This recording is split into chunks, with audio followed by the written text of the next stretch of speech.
आइए, आपका स्वागत है आज की अगली ऑर्गेनिक क्लास में।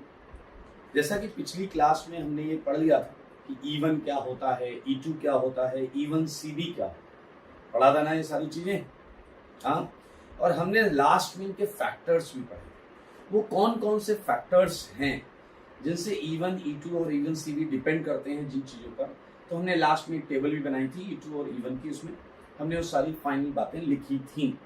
तो बहुत इंपॉर्टेंट सेगमेंट है, तो ये आपको आना चाहिए। Let's start it. ये सारी चीज़ें पढ़ने के बाद अब हम जो करेंगे वो है आपका एप्लीकेशन पार्ट। ठीक है, तो E2 हमें पता है क्या होता है, E1 हमें पता है क्या होता है, E1CB हमें पता है क्या होता है, और ये कहाँ कहाँ पर होते हैं ये भी हमें पता है। So let's start. आज हम एप्लीकेशन पार्ट से स्टार्ट करेंगे। ठीक है भाई लोग। So starting with application of E2। E2 का एप्लीकेशन हम पढ़ने जा रहे हैं। ठीक है, E2 में जो जो होता था, लाइक E2 एंटी एलिमिनेशन होता था, स्ट्रॉन्ग बेस चाहिए, वो सारी चीजें यहाँ लगेंगी। तो पहला E2 का जो एप्लीकेशन है, सारे लोग ध्यान से सुने, वो है डिहाइड्रो हैलोजिनेशन। नाम थोड़ा सा बड़ा है लेकिन काम इसके अंदर जरा सा है। मेरे भाई, हम उतनी देर से जितनी चीजें पढ़ चुके हैं इस चैप्टर में वो सब डिहाइड्रोहेलोजिनेशन। चलो थोड़ी अकल लगाते। डी का मतलब डिलीट करना है, डिलीट करना है। हाइड्रो मतलब हाइड्रोजन, साथ में हेलोजिनेशन मतलब हेलोजन, यानी कि आप डिलीट करो हाइड्रोजन और हेलोजन। अगर आप हाइड्रोजन और हेलोजन कहीं से डिलीट करते हैं तो प्रोसेस का नाम हो जाएगा डिहाइड्रोहेलोजिनेशन। तो हम इसे डेफिनेशन लिख सकते हैं। क्या लिख सकते हैं बताइए? व्हेन हाइड्रोजन एंड हेलोजन, सही बात है, when hydrogen and halogen are eliminated from any compound, किसी कंपाउंड से, from any compound during a reaction, सही बात है, then that reaction is known as dehydrohalogenation. बहुत पॉपुलर नाम है ये डिहाइड्रो। क्या आ जाएगा बताइए? डिहाइड्रोहेलोजिनेशन। मेरे भाई, अपने को H हटाना है और X हटाना है, काम हो जाएगा। चलिए, और सब कुछ पता है वैसे ही, बेस एंटी पोजीशन से आएगा। चलिए मैं कुछ क्वेश्चंस दे देता हूँ और आपको इन क्वेश्चंस को करना है। लाइक क्वेश्चन नंबर 1 मैंने आपको दिया है CH3 CH2 and this is Cl, और ये है एल्कोहलिक KOH, याद है बेस। सेकंड क्वेश्चन, मैं यहाँ बहुत सारे कंपाउंड्स रख सकता हूँ, ये देखें alcoholic KOH। Third CH3 CH3, चलो इसे 3 डिग्री ले लेते हैं। ठीक है, ये Cl यहाँ ऊपर लगा लो, यहाँ पर CH3, ये Cl। ठीक है, एक एग्जांपल और ले लेते हैं, CH3 प्रोपाइल क्लोराइड। मेरे भाई बहुत आसान क्वेश्चंस हैं ये, और इनसे रिलेटेड और भी सारी चीजें पूछी जा सकती हैं, अभी हम इन्हें करेंगे भी, टेंशन मत लीजिए। क्वेश्चन नंबर 5 पर चलते हैं। ठीक है, क्वेश्चन नंबर 5 में एक हम लाइन फॉर्मूले पर लेंगे, आइसोब्यूटाइल क्लोराइड। ये आइसोब्यूटाइल क्लोराइड आप देख सकते हैं, तो हमने आइसोब्यूटाइल क्लोराइड यहाँ पर लिया है। चलिए और क्वेश्चंस लेते हैं, लाइक CD3 CD2Cl। यहाँ आप समझ सकते हैं मैंने आइसोटोप्स लिए हैं, कहीं ना कहीं आइसोटोपिक इफेक्ट वाले कॉन्सेप्ट पर आपको डेफिनेटली देखना चाहिए, सोचना चाहिए, समझना चाहिए। ठीक है, तो अभी हम इनके आंसर्स भी बनाएंगे, कुछ और क्वेश्चंस कर लेते हैं। BR 9th, Cl, एक और देता हूं 10th में। सारे लोग ध्यान से देखिए, देखना है सबको, वो भी बोर्ड पर। यहाँ 2 Cl, एक बेंजीन पर लगा है और एक साइक्लोहेक्साइल सेगमेंट पर लगा है। तो इन सारे क्वेश्चंस को आपको उसी तरीके से करना है, बहुत ही आसान है। ये सारे क्वेश्चंस आप एक झटके में कर सकते हैं, कोई भी आपको परेशानी नहीं होगी। तो हम अभी एक काम करेंगे, सारे क्वेश्चंस में से इवन या ऑड नंबर में से हम एक सीक्वेंस ऑफ क्वेश्चंस करेंगे, बाकी आपका होमवर्क हो जाएगा। और क्वेश्चन यहाँ पर ले लेते हैं, लाइक सारी वैरायटी हो गई दोस्त, सारी वैरायटी हो गई। एक ये वैरायटी और है Cl, ये अल्कोहल। 14 यहां पर थोड़ा सा आप देखिए, 14th में हम क्या करने वाले हैं, हम कुछ केसेस बनाएंगे, अच्छे अच्छे केस बनाएंगे। लाइक जैसे देखिएगा 14th क्वेश्चन है और मैंने आपको दिया ये एक पर्टिकुलर स्टीरियो आइसोमर, ये टर्सरी ब्यूटाइल है और ये क्लोरीन। 15th मैंने आपको दिया, सारे लोग देखें, ये टर्सरी ब्यूटाइल है और ये डायस्ट्रोक्लोरीन। इन दोनों में रिलेशन क्या कोई बताएगा? ये सिस है, ये ट्रांस है, तो सिस ट्रांस पता होगा, तो आपको इन सब में एलिमिनेशन करना है, सब में एलिमिनेशन करना है मेरे भाई। एक और सिस ट्रांस लो, ये CH3। आओ और करते हैं 17th क्वेश्चन को। ये Cl डाउन कर लो, ये मिथाइल अप कर लो। ज्योमेट्रिकल आइसोमर्स में भी हम इस टाइप के एग्जांपल्स ले लेते हैं। और लास्ट इस टाइप के क्वेश्चन में लास्ट, जैसे मैंने आपको दिया ये Cl, ये मिथाइल, ये मिथाइल। देखिएगा बहुत आसान क्वेश्चन है, और यहाँ पर आप चाहें तो यहाँ पर भी मिथाइल लग सकते हैं, CH3 CH3 CH3, ठीक है। तो चलिए ये जो चीज है इसे आप देखें, ये क्वेश्चंस। आइए अब हमें क्या करना है इसमें, हम वो समझते हैं, ठीक है। हमें इसमें प्रोडक्ट बनानी है और जहां तक मुमकिन है हम साथ के क्वेश्चंस जो हैं उनमें रेट ऑर्डर भी लगाएंगे।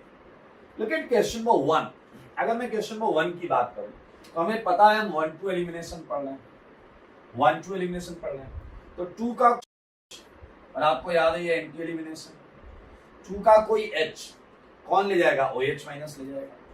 क्या आपको याद आया क्या? इस तरीके से तो मेरे भाई आंसर्स तो बहुत आराम से बना सकते हैं आप। H यहां से हटा, Cl यहां से हटा, ये आ गया आपका एथीन। सारे लोग देखें, एथीन इज द आंसर।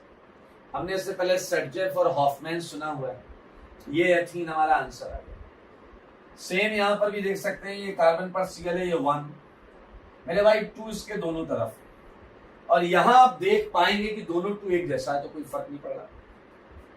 तो मेरे भाई जल्दी से बताइए, क्या Cl हटाने से आपको प्रोटीन मिलेगा या नहीं मिलेगा? चाहे इधर डबल लगाओ या इधर डबल लगाओ, सब प्रोटीन सिंपल। सिमिलरली ये Cl हटाना है तो मेरे भाई यहां कोई H होगा, देखिए सारे ये 1 लिखो और सारे 2 सेम, तो मेरे भाई यहां आप देखेंगे आइसोब्यूटीन मिलेगा। कहीं भी डबल लगा लो, ये डबल यहां नहीं, यहां लगा लो, यहां लगा लो, फर्क क्या पड़ रहा है? सेम ही चीज। सिमिलरली ये H यहां से Cl हटेगा, यहां से H हटेगा, इसका भी आंसर प्रोपीन। 5th डे मजेदार क्वेश्चन है, 5th डे। तो 5th में आपको आगे क्या देखना, ये 1 ये 2 और यहां से H हटा दो, ये H। तो मेरे भाई आप यहां देखो, यहां भी आपको मिलेगा आइसोब्यूटीन, ठीक है। एंड 6th क्वेश्चन, सबको पता है ये 1 है, ये 2 है, तो मेरे भाई यहां से Cl हटेगा, यहां से D हटेगा, तो इस बार तुमने D हटाया और आपका आंसर क्या है? CD2 double bond CD2। तो मेरे भाई 1 to 6 बड़ा अच्छा सेगमेंट है। अगर आप चाहें तो आप 1 to 6 तक रेट ऑर्डर लगा सकते हैं। कैसे लगा सकते हैं? हमें पता है E2 का ट्रांजिशन स्टेट देखना है, 1 स्टेप रिएक्शन है, इसका ट्रांजिशन स्टेट देखना है, और हमें यह भी पता है कि E2 के ट्रांजिशन स्टेट में एल्कीन लाइक कैरेक्टर होता है। तो मेरे भाई जिसकी जितनी स्टेबल एल्कीन होगी, जिसकी जितनी स्टेबल एल्कीन होगी, वो उतने ज्यादा रेट से बनेगा। तो मेरे भाई चलो चेक करते हैं, ये और एक ये भी है। चलो अच्छा एक और बात, तो पहले डी वाले को ठिकाने लगाते हैं। E2 में क्या काइनेटिक आइसोटोपिक इफेक्ट होता है या नहीं होता? E2 में क्या काइनेटिक आइसोटोपिक इफेक्ट होता है या नहीं होता? बताइए। होता है? होता है मतलब H की जगह D लाएंगे तो वो आसानी से नहीं निकलेगा। यानी कि इन सब में सबसे खराब रेट अगर किसी का है तो कौन है वो? बोलो बोलो कौन है वो? कोई और नहीं, वो 6 वाला है। 6 वाले का रेट सबसे खराब होगा। 1 से 6 तक हम कंपेयर करेंगे, क्योंकि यहां आप डी निकाल ले, सीडी बॉन्ड स्ट्रॉन्ग होती है, दैट्स व्हाई। अब अगर मैं 1 2 3 4 5 की बात करूं, तो आप मेरे भाई देखो जरा, सबसे स्टेबल एल्कीन 3rd में है और 5th में। देखो देखो, यहाँ एल्फाडिन कितने हैं, 3 और 3 6। यहाँ एल्फाडिन कितने हैं, 3 और 3 6। तो मेरे भाई आप जरा ध्यान से देखिए, R3 और R5 ये आगे आने चाहिए। हाँ, 3 और 5 में कौन आगे आएगा ये हम आराम से करेंगे। 3 और 5 में कौन आगे आएगा ये हम आराम से करेंगे। फिलहाल 3 और 5 ये आगे आने चाहिए, क्योंकि इनकी एल्कीन बहुत स्टेबल है। अगर इनकी एल्कीन स्टेबल है तो यही नेचर टीएस में होगा, और डेफिनेटली टीएस भी ज्यादा स्टेबल। नाउ 4 है भाई साहब, एंड 2 प्रोपीन 3 अल्फा एच है, ये 1 से अच्छे होंगे। तो मेरे भाई आप साफ साफ देख सकते हैं R2 और R4 किससे अच्छे होंगे, R1 से, क्योंकि R1 तो मेरे भाई समझ रहे हो इसके अल्फा एच है ही नहीं, इसके पास बहुत ज्यादा कोई स्टेबलाइजिंग फैक्टर नहीं है। तो ये एक लगभग लमसम ऑर्डर आ चुका है, लमसम ऑर्डर आ चुका है। और अब हम 3 5 में और 2 4 में लगाएंगे। तो 3 5 में मैं बताऊंगा, 2 4 में आप बता देना। Now look at 3, look at 3, सारे लोग 3 को देखिए, मुझे बताइए कि यहां पर बेस को सेकंड वाले कार्बन से H निकालना, इस वाले कार्बन से H निकालना है, जरा ध्यान से देखिए। तो बेस यहां से H आसानी से निकाल पाएगा या यहां से H आसानी से निकाल पाएगा, आप खुद देखें। बेस 3rd क्वेश्चन में 1 डिग्री कार्बन से H निकालेगा, 1 डिग्री कार्बन से H निकालेगा, और जबकि 5th में वो 3 डिग्री कार्बन से H निकालेगा। तो आप खुद देख सकते हैं यहां पर सारे नुकसान ही नुकसान है। एक तो हिंडर्ड पोजीशन, ये मैं आपको 3 और 5 में कंपेयर करा रहा हूं, उसे और कहीं अप्लाई मत कर। एक तो हिंडर्ड साइड, H निकालना रिलेटिवली आसान नहीं है, इतना कि आपका 3rd में है, 1 डिग्री का है। सेकेंड बात, आपको पता 1 डिग्री और 3 डिग्री में स्लाइट एसिडिक स्ट्रेंथ में भी फर्क होता है। 1 डिग्री का H आसानी से निकल सकता है। तो क्या आप समझ गए हैं, आंसर में R3 ग्रेटर देन R5 आएगा।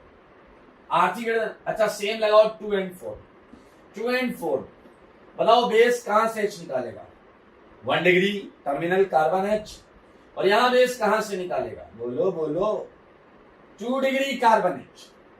तो मेरे भाई 1 डिग्री से आसानी से निकलेगा।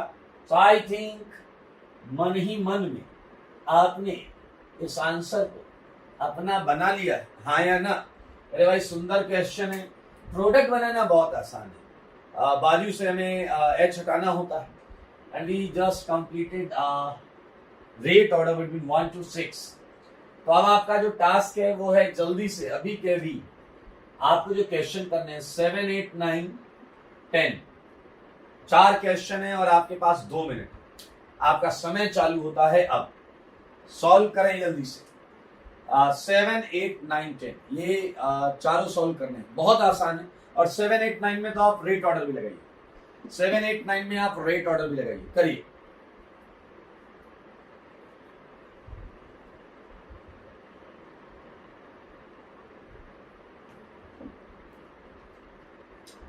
अरे बहुत आसान है, 7 8 9 का आंसर तो सेम ही आएगा। अरे कैसे सेम आएगा, इधर से H हटाओ, ऊपर से नीचे से कहीं से भी क्या आएगा, साइक्लोहेक्सीन साइक्लोहेक्सीन साइक्लोहेक्सीन आएगा या नहीं आएगा। चलिए अगर आपको इसका करना है तो मुझे बताओ आप कौन सा Cl हटाओगे। ए ऑप्शन आजू वाला, बी ऑप्शन बाजू वाला, सी ऑप्शन दोनों हटाएंगे। क्या है ये, आजू वाला हटेगा क्या, बेंजीन पे ट्रिपल बॉन्ड लगाओगे क्या, 2 तो पहले ही होता है यहां पर। मेरे भाई आपको पता है बेंजीन पर लगा हुआ हेलोजन ना तो सब्स्टिट्यूशन कर पाता है और ना ही एलिमिनेशन कर पाता है, ना no SN1 no SN2 no E1 no E2। तो मेरे भाई ये Cl ऐसे ही खड़ा रहेगा और ये Cl मेरे भाई इधर H नहीं है, इधर H।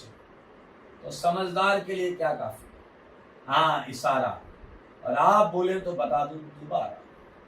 ये है 10th का आंसर, ये है 10th का आंसर, आप देख सकते हैं। तो मेरे भाई 7, 8, 9, 10 में सबसे स्टेबल एल्कीन की बात करें तो ये एल्कीन स्टेबल है। क्यों है? बेंजीन से रेजोनेंस हो रहा है तो ये ज्यादा स्टेबल है। रेट ऑर्डर की बात करें R10 सबसे ज्यादा है, R10। उसके बाद एक मिनट, इसमें इसलिए नहीं करेंगे, इसमें लोचा है, दो वेरिएबल इक्वेशन हम सॉल्व नहीं करेंगे। हम पहले 7, 8, 9 को कंपेयर करते हैं। 7, 8, 9 मैं आपको बता दूं कि हमने दो वेरिएबल की इक्वेशन को सॉल्व नहीं करना है। ऑर्गेनिक में भी नहीं करेंगे, मैथमेटिक्स में आपको पता है इनफाइनाइट सॉल्यूशन आते हैं। क्यों?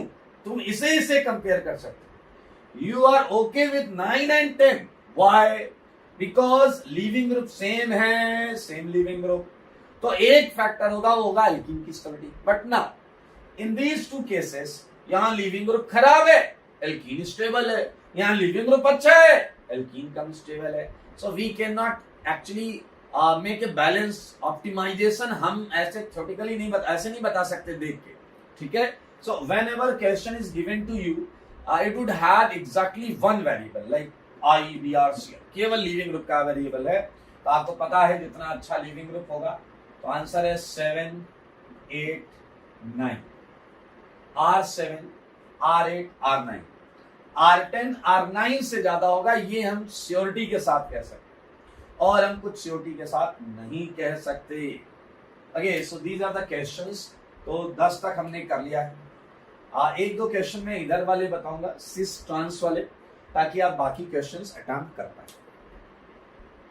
चलिए मैं ये हटा देता हूं बाकी, ठीक है, ये सेगमेंट है।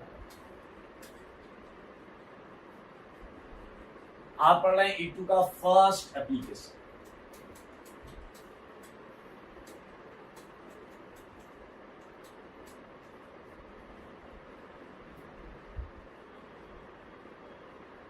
ओके,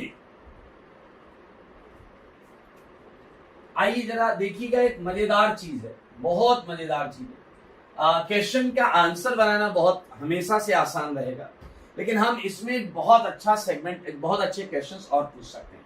लाइक मैं आपको इसके आंसर्स बनाकर पहले दिखाता हूं। देखिए ये 2 है, ये 1 कार्बन, तो यहाँ का H हटा दो, H और Cl हट गया और आपको आंसर मिल गया। तो कोई रॉकेट साइंस नहीं, ठीक है। अब जैसे ये वाला क्वेश्चन देखिएगा, इसमें कितना अच्छा पूछा जा सकता है। फिलहाल आंसर बनाना बहुत आसान है। कैसे? ये आप Cl है, आपको पता है यहाँ 2 H है, यहाँ 2 H हैं, एंटी एलिमिनेशन होता है ना भाई लोग। E2 कैसा होता है? Anti elimination. तो मेरे भाई ये ऊपर वाला Cl है, तो इसे कैसा H चाहिए? नीचे वाला। तो नीचे वाला H इसे आजू से भी मिलेगा, बाजू से भी मिलेगा। तो अगर आप थोड़ा सा भी ध्यान देंगे तो आप साफ साफ देख सकते हैं कि यहाँ 2 एल्कीन आंसर मिलेगी, यहाँ 2 एल्कीन आंसर मिलेगी।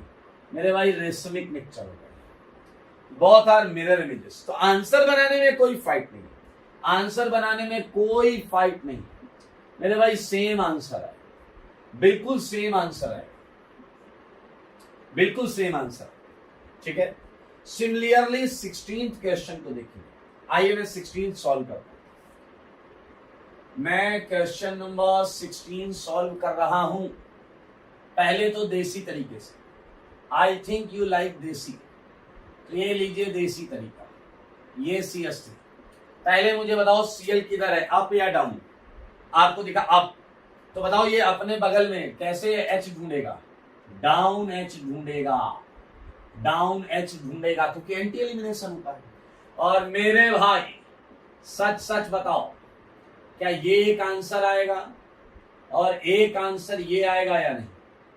देखो मगर बोर्ड पर सारे देखो, ये वाला H हटा है तो ये आंसर आया, ये वाला H हटा तो ये आंसर आया। मेरे भाई ये है आपकी सेटजेफ एल्कीन, सेटजेफ एल्कीन, सारे लोग देखना। और ये है आपकी हॉफमैन एल्कीन, हॉफमैन एल्कीन। हमने डिहाइड्रेशन ऑफ अल्कोहल में ऐसे शब्दों का प्रयोग किया था।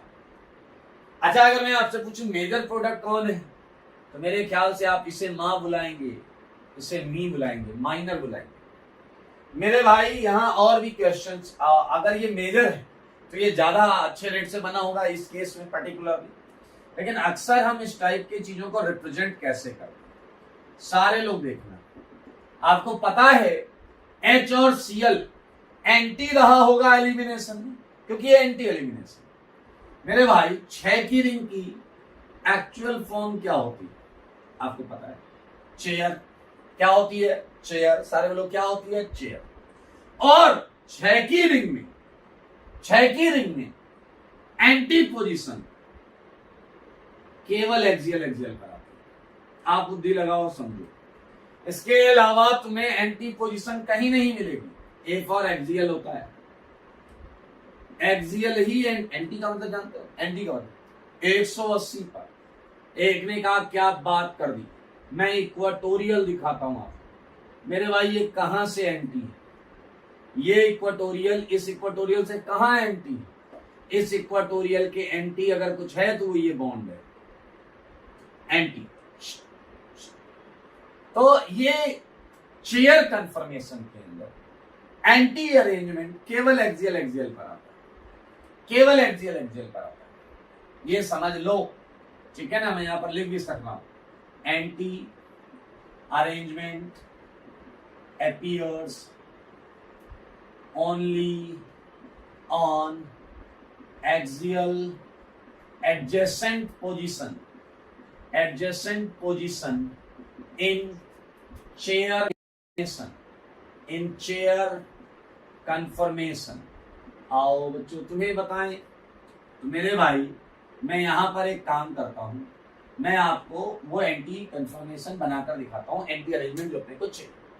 सीएल किधर है बताओ जरा, सीएल किधर है? अप। तो मेरे भाई बना लिया सीएल अप। बताओ सीएल को मैंने एक्सियल क्यों रखा? अरे तुम इसे एलिमिनेट कराना चाहते, तो इसका एंटी सेगमेंट में होना जरूरी है।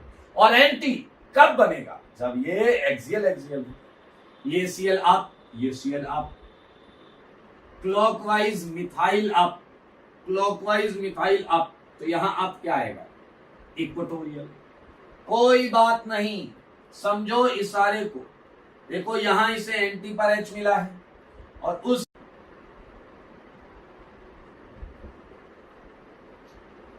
और देखिए ये मिथाइल आया आपका इक्वेटोरियल, ये एच यहां पर जो रहेगा इसके साथ जो एच है वो किधर रहेगा? एक्सियल। और दूसरी साइड पर उसका जो एक एच है वो एक एच रहेगा आपका एक्सियल और एक रहेगा इक्वेटोरियल।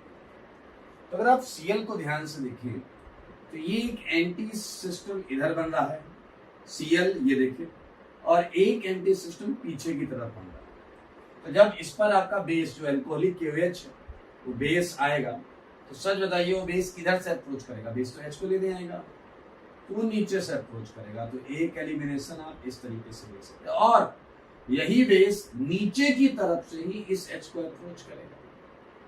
और एंटी एलिमिनेशन जैसा कि हमने E2 की मैकेनिज्म में ट्रांजिशन स्टेट बनाई थी, उस तरीके से आप देखेंगे इसके 2 आंसर्स आएंगे। आंसर हमने पहले लिख लिए थे। इधर देखिए एच हटेगा तो मिथाइल की तरफ डबल आएगा, ये सेटजेफ हो गया। और ये देखिए दूसरी साइड से भी एंटी एलिमिनेशन बन रहा है, इधर से एच हटेगा तो मिथाइल आपका एज यूजुअल रहेगा और ये डबल। तो मेरे भाई आप साफ साफ देख सकते हैं ये मेजर प्रोडक्ट है, क्योंकि यहाँ एल्कीन बहुत ज्यादा स्टेबल है। सही है या नहीं? अच्छा आओ एक काम करते हैं, इसी के साथ हम क्वेश्चन नंबर 16 ले लेते हैं और फिर उनके रेट को कंपेयर करेंगे, ठीक है? तो और ये 16 हमने लिया हुआ, 17 ले लेते हैं। सॉल्यूशन ऑफ 17 देखना जरा। ये है डैश में सीएल, ये है वेज में CH3। मुझे बस एक बात बताओ, सारे के सारे एक बात बताओ, सीएल है डाउन, एंटी एलिमिनेशन होना है, जैसे बाजू में एच कैसा चाहिए? डाउन या अप? एंटी के लिए ये खुद डाउन है, तो बाजू में एच कैसा चाहिए? अप चाहिए। लेकिन मेरे भाई यहां तो एच डाउन है, हाँ यहां एच अप जरूर मिलेगा। अरे यहाँ दोनों एच है यार, तो एक डाउन होगा एक अप होगा। तो मेरे भाई इस केस में आप साफ साफ देख सकते हैं सीएल को एंटी एलिमिनेशन एक ही साइड से होता हुआ दिख रहा है। तो मेरे भाई इस रिएक्शन का आंसर भी केवल एक होगा। देखो ध्यान से, केवल एक आंसर, ये इसका आंसर। यहां पर एक सिंगल प्रोडक्ट है, और वही इसका मेजर प्रोडक्ट। अब अगर हम रेट को कंपेयर करें, चलिए वो करेंगे, इसका चेयर से थोड़ा एक्सप्लेनेशन, मैकेनिज्म इसकी चेयर से लिखते हैं। हमने चेयर बना ली, फिर से उसी तरीके से ये चेयर, ध्यान से देखिएगा। अभी क्या है, सीएल डाउन, और हमें सीएल को कराना है एलिमिनेट, और हमें पता है एलिमिनेशन होता है एंटी, और हमें पता है चेयर में एंटी पोजीशन आती है एक्सियल। एक्सियल सीएल है डाउन, तो क्यों ना मैं डाउन एक्सियल लगाऊं। लुक एट, ये सीएल, ये डाउन एक्सियल, डाउन भी लगाना है एक्सियल भी लगाना है, तो down axial. Clockwise methyl up, clockwise यहां अप क्या आ रहा है, एक्सियल।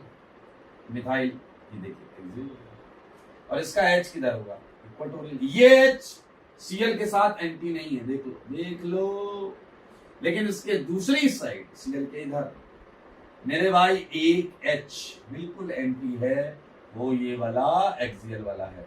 ये मैंने डार्क किया है, देखिए ये एंटी एलिमिनेशन सेगमेंट। और मुझे बताओ इसके एलिमिनेशन में बेस किधर से आएगा, इसके एलिमिनेशन में बेस नीचे से गया था, थोड़ा सा बेस नीचे से बना लो, यहां से ये देखिए, ये OH माइनस नीचे से जाएगा, या H नीचे, यहां पर किधर से आएगा, देखो मगर ध्यान से, ऊपर से, ये Cl। और आपको जवाब तो मिलेगा, ऊपर लिखा हुआ वही है, सेम आंसर है। ये देखिए, जस्ट क्रेडिट दिस आंसर। अब मेरे भाई साफ साफ देखो, अगर मैं आपसे बोलूं कि 16 और 17 के रेट को कंपेयर करो, तो नॉर्मली E2 का कॉन्सेप्ट क्या होता है, नॉर्मली E2 का कॉन्सेप्ट होता है एल्कीन की स्टेबिलिटी। आप देख सकते हैं इसमें सबसे स्टेबल एल्कीन सेडजेफ एल्कीन बन रही है, इसके 3 2 5 2 7 अल्फाइड, और यहां जो एल्कीन बन रही है उसके मात्र 2 और 1 3 अल्फाइड। तो मेरे भाई R ऑफ 16, अगर मैं ये लिखता हूं कि rate of 16 is greater than rate of 17, तो मेरे ख्याल से ये आप सबको क्लियर है, इसमें कोई डाउट नहीं होना चाहिए। इसका जो ट्रांजिशन स्टेट बनेगा उसमें एल्कीन लाइक कैरेक्टर बहुत ज्यादा स्टेबल होगा, तो रेट ऑफ 16 ज्यादा है।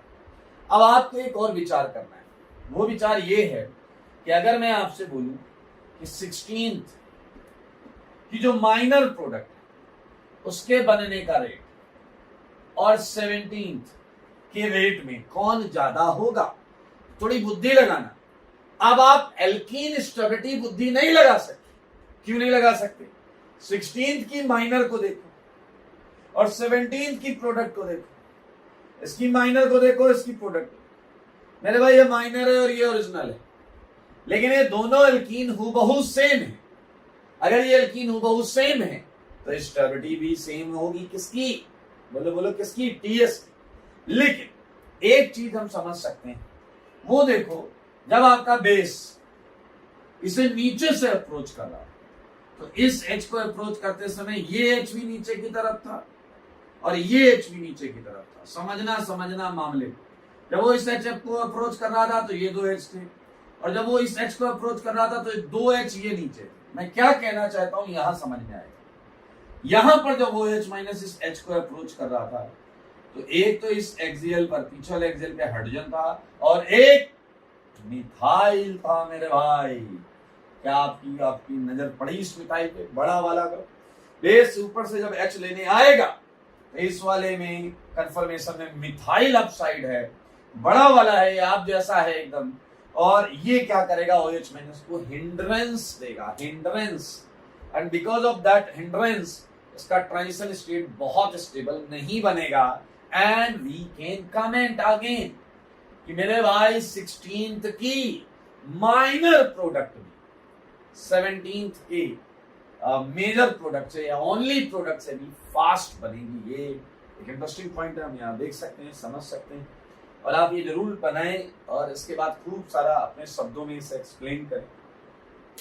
तो वी जस्ट एक्सप्लेन 15th, अब 14th हो गया, 16th, 17th हो गया। बाकी क्वेश्चन आप इसी तरीके से चेयर वेयर बना के अच्छी तरीके से एक्सप्लेन करेंगे। तो आफ्टर 18 क्वेश्चंस मैं ये हटा रहा हूं और मैं कुछ और एग्जांपल्स डीहाइड्रोहेलोजिनेशन के आपको कराऊंगा, ये हटा रहा हूं।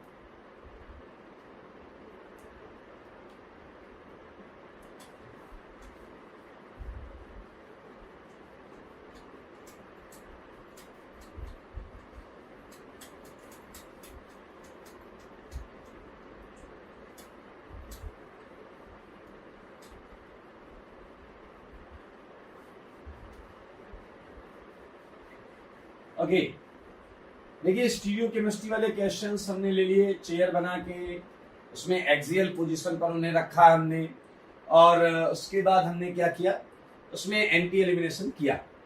अब देखिए कुछ बहुत इंटरेस्टिंग कॉन्सेप्ट्स के लिए मैं आपको यहाँ क्वेश्चन देता हूँ। Like look at this 19th question, सारे लोग देखिए, ठीक है। मैंने आपको ये देखिए, ये एक सीएल दिया और आपने यहाँ एक बेस लिया, सारे लोग देखिएगा, मजेदार क्वेश्चन। मेरे भाई यहाँ तो अंधा आदमी बता दे आंसर कितने आएंगे, क्योंकि देखिए इसके दो साइड्स हैं, 1-2 एलिमिनेशन आप दो तरफ से कर सकते हैं, इधर से कर सकते हैं, इधर से कर सकते हैं। इधर से हाइड्रोजन सीएल उड़ा सकते हैं, अगर ऐसा करेंगे तो एक आंसर आएगा ये वाला, और अगर इधर से उड़ाओगे तो ये आंसर आएगा। मेरे ख्याल से तुम सब जानते हो कि ये सेटजेफ और ये हॉफमैन। आइए, महा इंपॉर्टेंट कॉन्सेप्ट मिलेगा आईटी के पॉइंट ऑफ व्यू से। मेरे भाई हम यहाँ बेस पर बात करेंगे और मैं एक टेबुलर फॉर्म में डेटा दूंगा। ये होगा डेटा मेरे बेटा, ये देखिए, ये बेस यहाँ बाहर ही लिख लेते हैं, बेस, क्लियर, और ये सेटजेफ, ये हॉफमैन। आपको जानकर बड़ा अच्छा लगेगा कि अगर मैं नॉर्मली आपसे पूछूं कि कौन सा प्रोडक्ट ज्यादा होगा, यानी योर आंसर वुड बी सेटजेफ, क्योंकि सर आप बोलते हो एल्कीन लाइक कैरेक्टर है, वो स्टेबल होना चाहिए, ज्यादा स्टेबल है, तो सेम बात बोलोगे आप, बिल्कुल सही। आई मेरे भाई बेसिस को वेरी कराए, जैसे मैंने तुम्हें दिया alcoholic KOH minus, alcoholic KOH दिया नहीं, OH माइनस, थोड़ा और बढ़ाते हैं, मैंने H को इथाइल कर लिया, H को इथाइल से रिप्लेस कर लिया, और करते हैं मेरे भाई, H को इथाइल से रिप्लेस करने के बाद H इथाइल को मैंने टर्सरी ब्यूटाइल से रिप्लेस कर दिया। देखना टर्सरी ब्यूटाइल से रिप्लेस कर, और हमने भाई साहब इसकी वोट लगाने का पूरा ठान लिया, इथाइल ले लिया, 3 मिथाइल की जगह 3 इथाइल ले लिया। अब आप समझ रहे हैं कितना बड़ा वाला बेस हो गया। हाँ, बड़ा वाला है लेकिन आपसे थोड़ा सा छोटा है। ये देखिए बल्कियर बेसिस। मेरे भाई ये कोई वैल्यू रटनी नहीं है, आपको बस समझना है। अगर मैं अल्कोहलिक KOH लेकर आता हूं तो यू वुड गेट कि सेटजेफ जो है वो आपको मिला है 90% और हॉफमैन मिला है आपको 10%। जैसे आपने H को ET किया होगा एलिमिनेशन ही मेजर, और ये परसेंटेज थोड़ा सा डिक्रीज कर जाता है, ये 18%। वजह क्या है? बेस का साइज बढ़ा रहे हो, और क्या आप देख रहे हो कि नंबर 2 पर H जो है वो नंबर 1 के H से ज्यादा क्राउडेड है। ये 2 डिग्री कार्बन का H, आप सारे लोग देखिए, ये 2 डिग्री कार्बन का H है, ये मिथाइल, तो ये लेना, यहां पर बल्कियर बेस थोड़ा कम हो जाएगा। OH माइनस 90% आ रहा था, यहां OH माइनस 10% जा रहा था। जैसे बेस बढ़ाया यहां थोड़ा कम हो गया, 82% ही आया। समझ रहे हैं मामले? मेरे भाई आपने हद कर दी, अचानक इतना बड़ा बेस लेकर आए, और इतना बड़ा बेस आपकी उम्मीदों पे फेर देगा पानी, सेटजेफ की ऐसी की तैसी कर देगा। मेरे भाई देख लो, महा इंपॉर्टेंट पॉइंट, महा इंपॉर्टेंट। और भाई साहब अब तो बस यही बचा है, देखो सारे देखो मेरे भाई, यूज ऑफ बल्कियर बेस, ये इतने बड़े वाले हैं कि ये इस H को नहीं लेने जाएंगे। तो अब आप थोड़ी बुद्धि लगाओ, सर इसका मतलब इस केस में एल्कीन लाइक कैरेक्टर डोमिनेट नहीं कर रहा है। यस, इस केस में एल्कीन लाइक कैरेक्टर डोमिनेट नहीं कर रहा है। इसके 2 रीजन, एक बेस का साइज, बेस का बड़ा साइज, दूसरा बेस की बेसिक स्ट्रेंथ। ये बेस बहुत अच्छे बेस होते हैं, तो ये अगर बहुत अच्छे बेस हैं तो कहीं ये H को जल्दी निकालना चालू कर देंगे या नहीं बताओ। और कहीं ना कहीं आप फील कर सकते हैं, मैंने ऐसा नाम लिया था E2A, E2 with anion like character, E2 with anion like character, with anion like character। तो मेरे भाई बताओ 1 डिग्री पर माइनस ज्यादा स्टेबल होगा या 2 डिग्री पर? मेरे भाई अगर आपको एनायन स्टेबिलिटी आती है तो आप ये समझ सकते हैं कि 1 डिग्री पर माइनस स्टेबिलिटी अच्छी होगी। तो मैंने भाई E2A एक मिला जब बहुत स्ट्रॉन्ग बेस इन्वॉल्व हो, और मेरे ख्याल से नोट में हम कंक्लूड करेंगे इंपॉर्टेंट पॉइंट को। Use of bulkier base. Bulkier मतलब ऐसे छोटे मोटे बल्कियर नहीं, एकदम बड़े वाले बल्कियर बेस। क्या फेवर करता है बोलो, सर्जेफ या हॉफमैन? क्या फेवर करता है? फेवर्स बोलो Hofmann product. Hofmann product over Saytzeff. Saytzeff के ऊपर सर्जेफ कम होता है और हॉफमैन प्रोडक्ट मेजर होता है। बहुत इंपॉर्टेंट पॉइंट है, और इस पर मैं एक क्वेश्चन भी देना चाहूंगा। Look at this. मान लो मैंने तुम्हें ये दिया है, ये देखिए सीएल, और एक तरफ तो मैं देता हूं आपको, ये देखिए, एक तरफ तो है एल्कोहलिक क्यूएच और एक तरफ है, ये देखना शॉर्ट में लिखा हुआ है TBUONA, सोडियम टर्सरी ब्यूटॉक्साइड है, ये है ब्यूटॉक्साइड। ONA कर दो, ONA कर दो, इसका स्ट्रक्चर बन गया। ONA कर दो, इसका स्ट्रक्चर बन गया। मेरे भाई ऊपर भी दो आंसर आएंगे सर्जेफ हॉफमैन, नीचे भी दो आंसर आएंगे सर्जेफ हॉफमैन, लेकिन दोनों केस में मेजर प्रोडक्ट अलग अलग होगी। 21 जवाब चाहिए, कर लेना, 21 कर लेना, सेम कॉन्सेप्ट है। आइए इसी से रिलेटेड एक और बेहतरीन क्वेश्चन मैं आपको करवाता हूं। 22 क्वेश्चन। यहां मैंने क्या किया है, ये देखिएगा, ये लिविंग ग्रुप है। सारे लोग सुनना, बहुत मजेदार है, बहुत मजेदार। ये लिविंग ग्रुप और बेस मैंने फिक्स कर दिया इस बार, ताकि आप लोगों को कोई टेंशन ना हो। एल्कोहलिक की वजह, तो आपको पता है इधर हॉफमैन बनेगा, इधर सर्जेफ बनेगा। तो मेरे भाई देखना, बहुत मजेदार है। थोड़ा सा छोटा लिख देता हूं मैं, यहां कोई स्टीरियो की चर्चा अभी नहीं कर रहा हूं। ये आपका क्या सर्जेफ, सारे देखो सर्जेफ, और ये क्या है हॉफमैन। मेरे भाई आपको फिर से थोड़ा डेटा लेना पड़ेगा बेटा। ये लिविंग ग्रुप देखो, देखो सारे देखो, ये लिविंग ग्रुप। लिविंग ग्रुप का खुद का नेचर कैसा है, इस पर हम बिल्कुल वेरिएशन होगा, चीजें वेरी करेंगे इसके हिसाब से। आइए मैं बताऊं, सोचना, ध्यान से सुनना, समझना। मान लो आयोडीन है, ब्रोमीन है, क्लोरीन। मेरे भाई ये तीनों अच्छे लिविंग ग्रुप, लेकिन अगर आप फील करना चाहते हो तो फील करो। जैसे जैसे आप ऊपर से नीचे आओगे तो लिविंग टेंडेंसी कुछ हद तक घटेगी और -I बढ़ेगा। -I इफेक्ट सुना होगा आपने।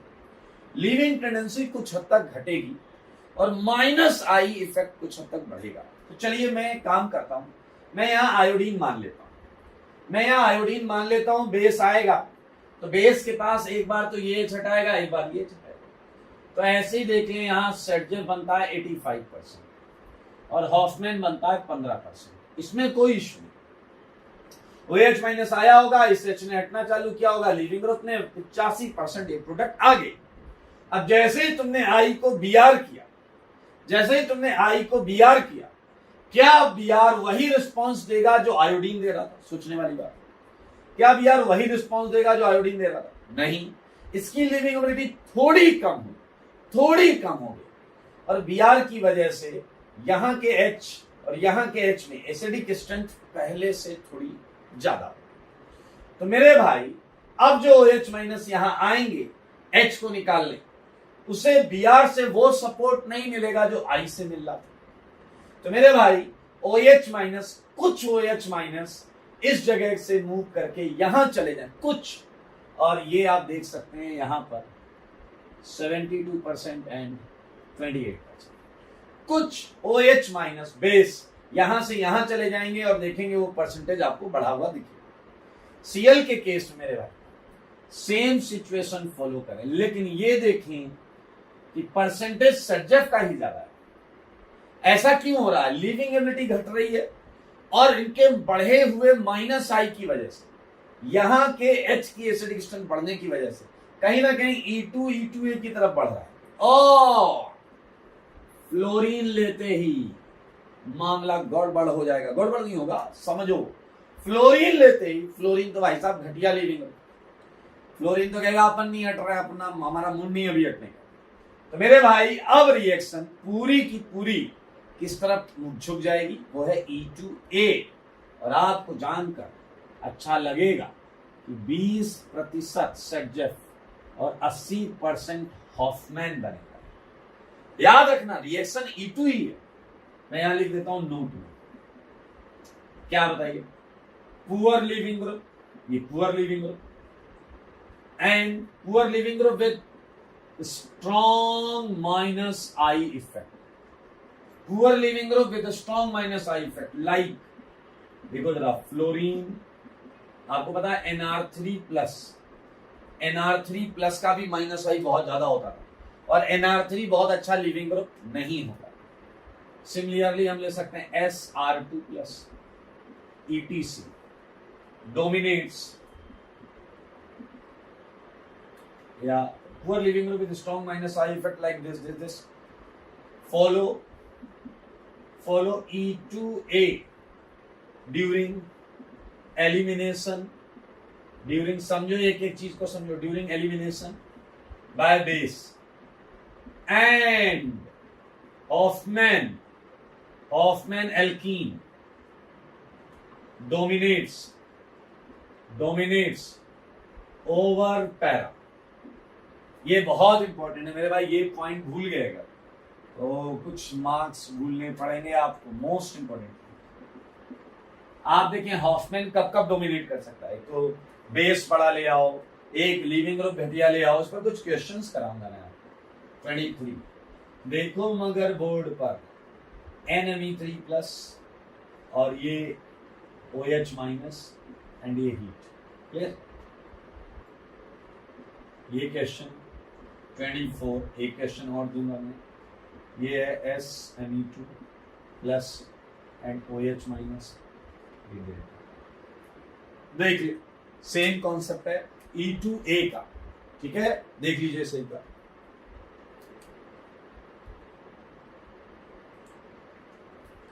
इसके आंसर्स बना लीजिएगा, ठीक है ना, बहुत आसान है, इनके आंसर्स बना लीजिएगा। तो मेरे भाई मैं ये हटा रहा हूं, बहुत ज्यादा वैरायटी नहीं है, एक डिहाइड्रोजनेशन में एक पर्टिकुलर वैरायटी और है, उससे भी कर लेंगे और हम E2 का फर्स्ट एप्लीकेशन खत्म कर पाएंगे। तो मैं हटा रहा हूं ये चीज।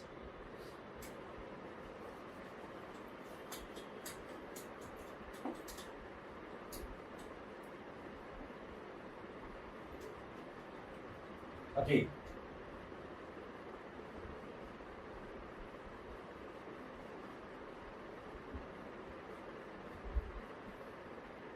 चलिए हमने 24 क्वेश्चंस किए। Look at 25। मेरे भाई ऐसी सिचुएशन कई बार आ जाती है कि आपके पास जेमिनल डाइक्लोराइड है। क्या है?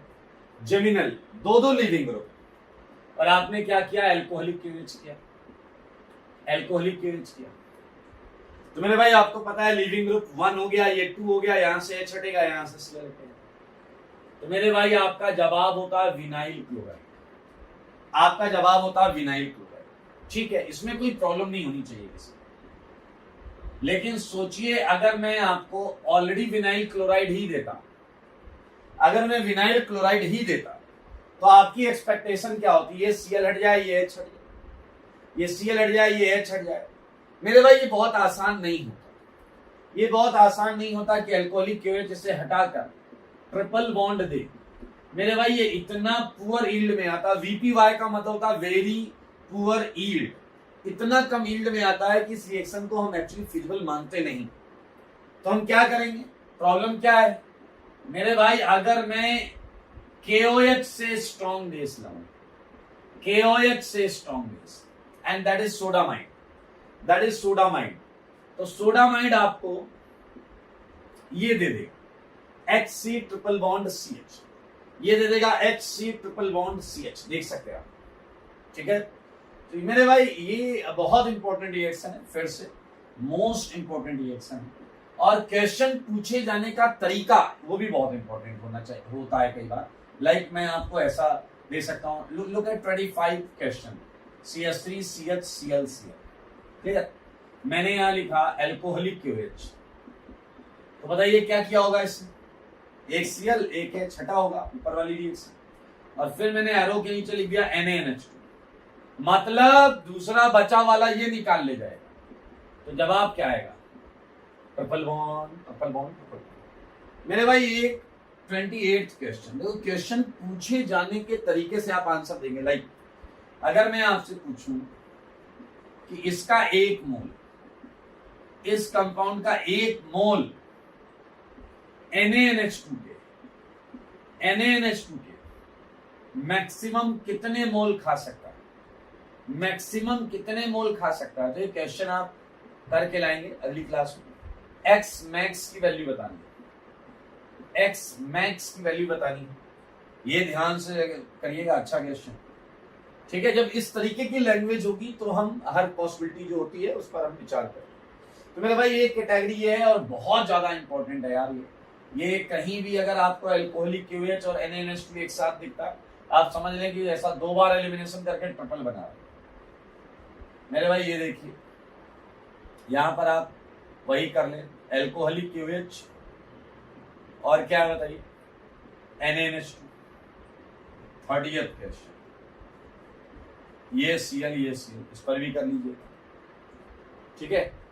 एक और चीज देखिए 31, अगर दोनों Cl 6 की रिंग पर, तो आपको पता है आप सर के बल भी खड़े हो जाओगे ना, तो भी दूसरा Cl नहीं निकाल पाओगे। 6 की रिंग में ट्रिपल बॉन्ड नहीं आती मेरे भाई, ट्रिपल बॉन्ड नहीं आती। एक क्वेश्चन और है, मैंने यहां पर लिखा है 1 2 3 4 5 6, ठीक है। हेक्सा क्लोरो साइक्लोहेक्सेन, तो ये एक आइसोमर है, stereo isomer of this, clear. और जब हमने कराया एल्कोहलिक QH, क्लियर, तो इस रिएक्शन का जो रेट है, रेट ऑफ रिएक्शन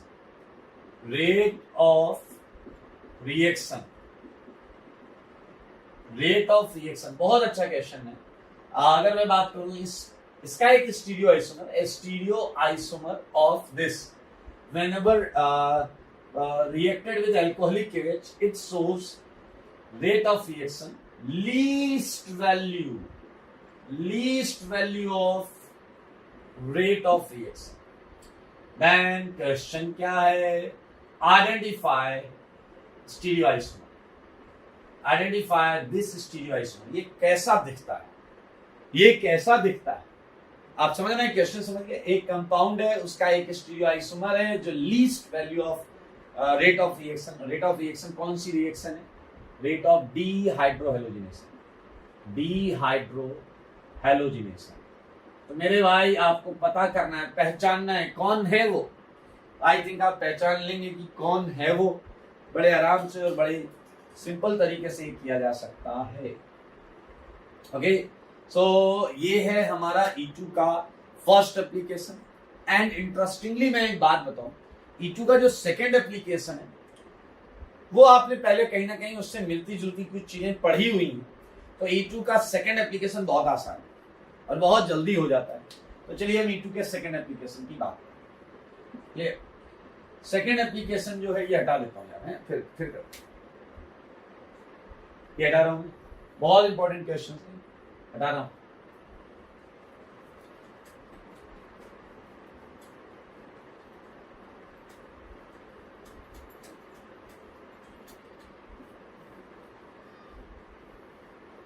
ओके, चलिए तो सेकेंड एप्लीकेशन ऑफ E2 पर बात करते हैं। ये काफी कुछ रिजेंबल करता है फर्स्ट से और काफी कुछ हमने जो पहले पढ़ा हुआ है। देखते हैं क्या है। तो सेकेंड एप्लीकेशन है डी हैलोजिनेशन। मेरे भाई बहुत आसान, डी हैलोजिनेशन में क्या होता है देखते हैं। मेरे भाई डी मतलब डिलीट होता है, पहले था हाइड्रोहेलोजिनेशन। हाइड्रोजन और हेलोजन, लेकिन अभी है हेलोजन। जब डिलीट होता है हेलोजन और हेलोजन, दो चीजें तो होंगी ना एलिमिनेट, तो मेरे भाई यहां दोनों एलिमिनेटिंग चीजें हेलोजन होती। That's interesting. I when halogens when halogens are eliminated during a reaction, सही है, then reaction is known as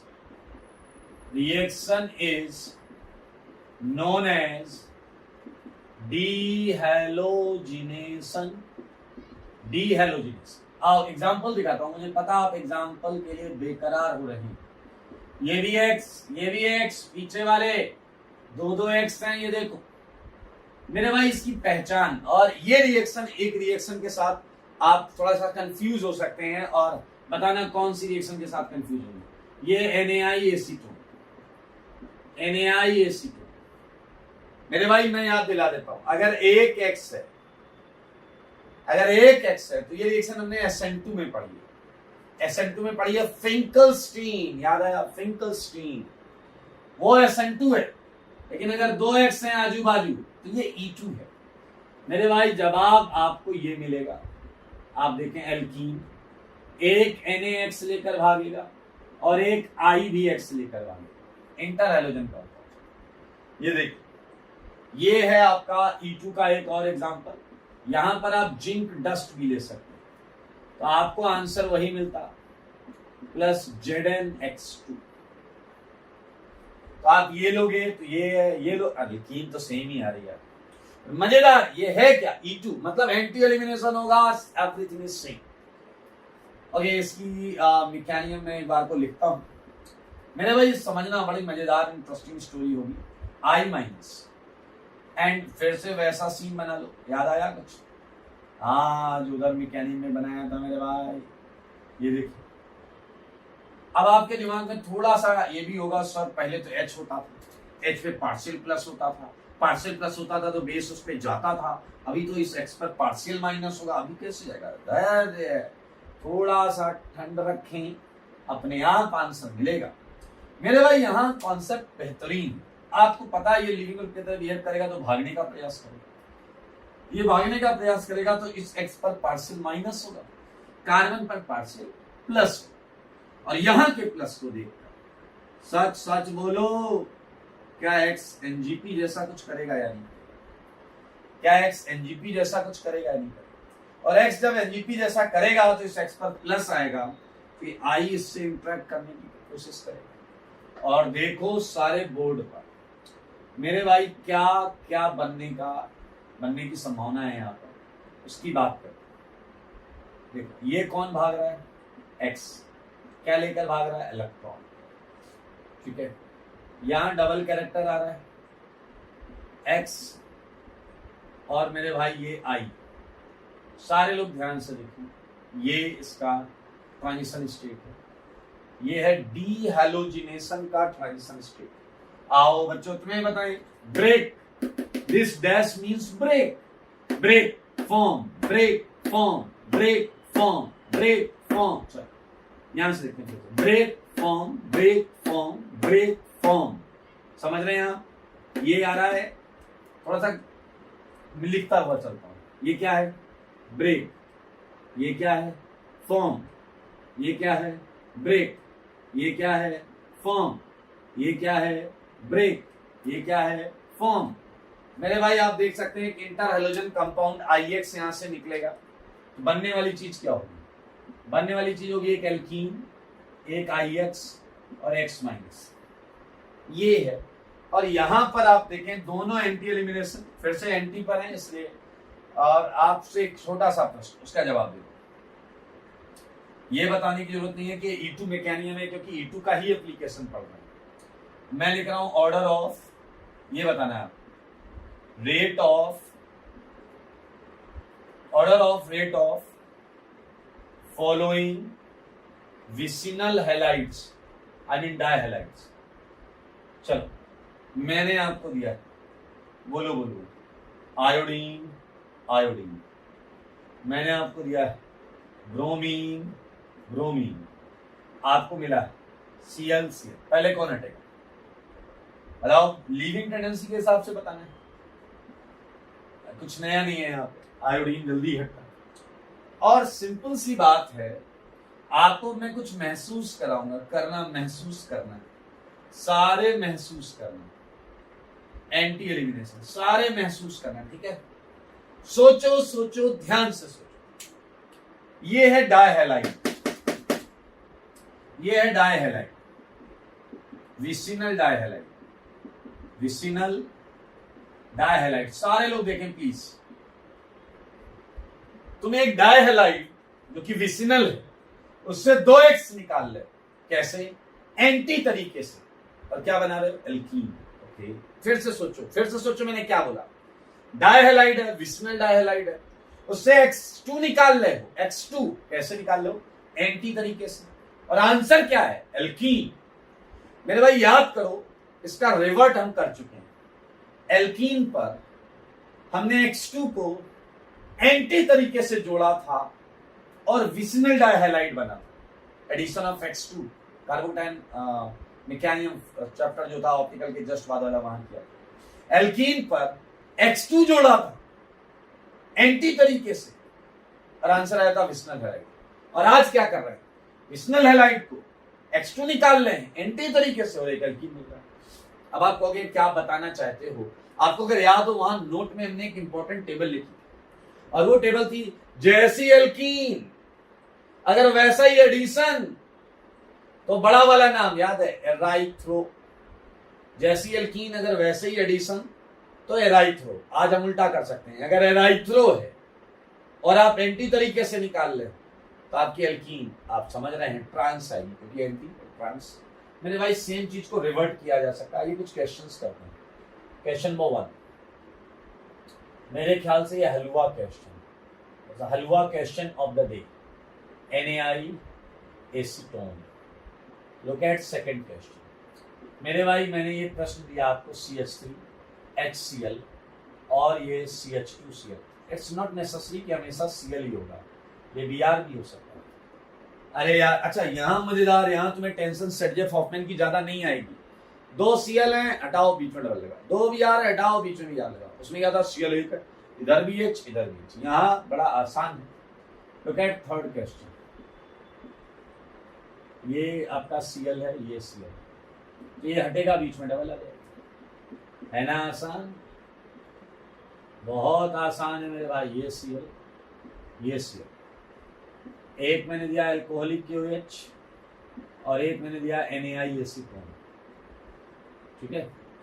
now look at थोड़ा सा इंटरेस्टिंग क्वेश्चन कैटेगरी में जो मैं बता रहा था उधर लेकर चलता हूँ आपको। यहाँ IX और X-1। लुक एट फिफ्थ, सारे लोग, ये मिथाइल, ये हाइड्रोजन, ये क्लोरीन, ये हाइड्रोजन, ये क्लोरीन, ये, और ये है NaI एसीटोन, सारे लोग देखें। 6 में मैंने दिया आपको methyl, methyl, Cl, HH, NaI acetone.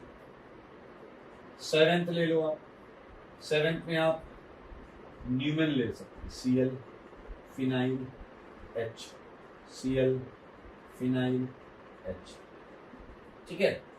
तो मेरे भाई बहुत आसान। लुक एट 5th, मुझे बताओ ये कैसा है, एराइथ्रो।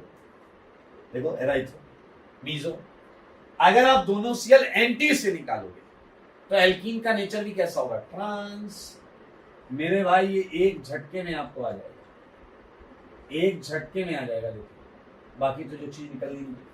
लुक एट ये कैसा, थ्रियो। सोचो ये कैसे बनता था, क्लोरीन के किस एल्कीन के एडिशन से ये बनता था, क्लोरीन के किस एल्कीन पे एडिशन से थ्रियो बनता था। Obviously your answer is cis, so ये सिस। 7th में क्या करोगे बताओ। 7th में आपको पहले दोनों हेलोजेंस अपोजिट लाने, दोनों हेलोजेंस अपोजिट लाने हैं, ठीक है। और उसके बाद आपको दिख जाएगा पीएच किधर गए, सेम साइड है तो सिस, अपोजिट है तो। Now look at 8th।